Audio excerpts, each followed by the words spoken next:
Bonjour et bienvenue dans cette deuxième vidéo sur les perçages dans le logiciel EasyMill. Dans EasyMill, il y a plusieurs manières d'utiliser la fonction perçage, qui dépendent de ce dont vous disposez pour programmer. Cela peut être une liste de points, un plan papier ou un fichier PDF, un fichier 2D comme un DXF ou un DWG, ou encore un fichier 3D tel que STEP ou IGES. Dans cette vidéo, nous verrons comment créer des perçages à partir d'un fichier 2D ou 3D. Pour commencer, nous allons faire une démonstration rapide de ce que l'on peut faire pour réaliser les trous du plan que nous avons sous forme de fichier DXF. Nous importons d'abord le fichier DXF dans EasyMill. Puis, nous allons dans le menu fraisage, usinage de trous, et nous sélectionnons les perçages. Pour être certain de ne pas en oublier, nous utilisons l'outil fenêtre de sélection. Nous venons de sélectionner des perçages avec des diamètres différents. Or nous ne souhaitons conserver que ceux avec un diamètre de 12. Il faut donc filtrer les coordonnées dans cette liste, pour ne récupérer que ceux avec un diamètre de 12. Ensuite, nous sélectionnons toutes les positions filtrées, nous les prenons, puis nous validons en cliquant sur OK. Nous ajoutons maintenant un cycle de perçage qui s'appliquera à toutes les positions que l'on a récupérées. Nous fixons la profondeur à 5 mm, nous choisissons un outil, qui sera ici un forêt de diamètre 12. Puis nous validons et post-processons.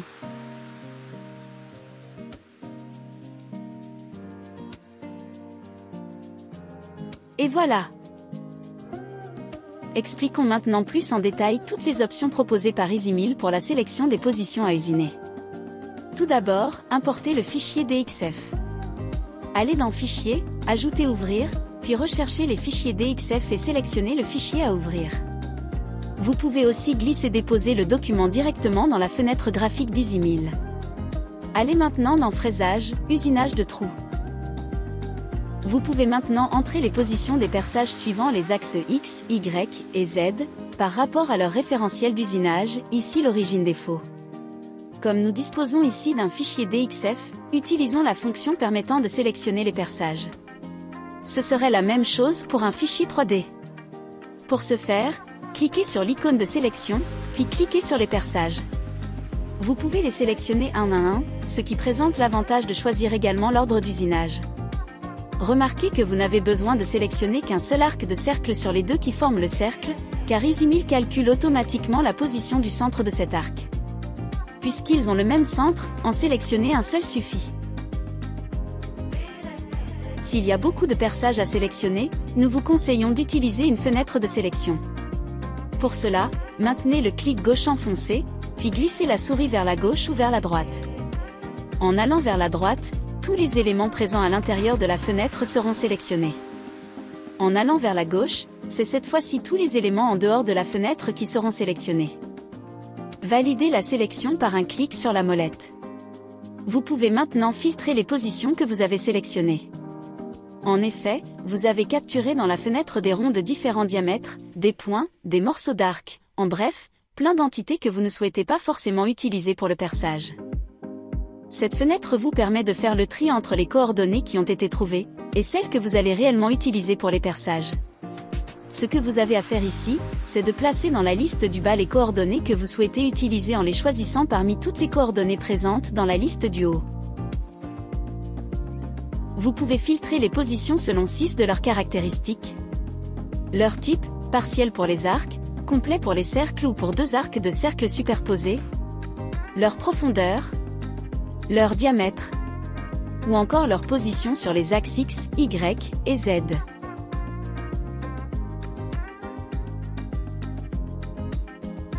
En utilisant la touche contrôle de votre clavier, vous pouvez trier les positions suivant plusieurs critères. Par exemple, entre le type et le diamètre. On peut noter ici que le logiciel va convertir automatiquement les différents types d'entités. Les splines seront ainsi, en fonction de la précision de calcul, éventuellement transformés en cercles.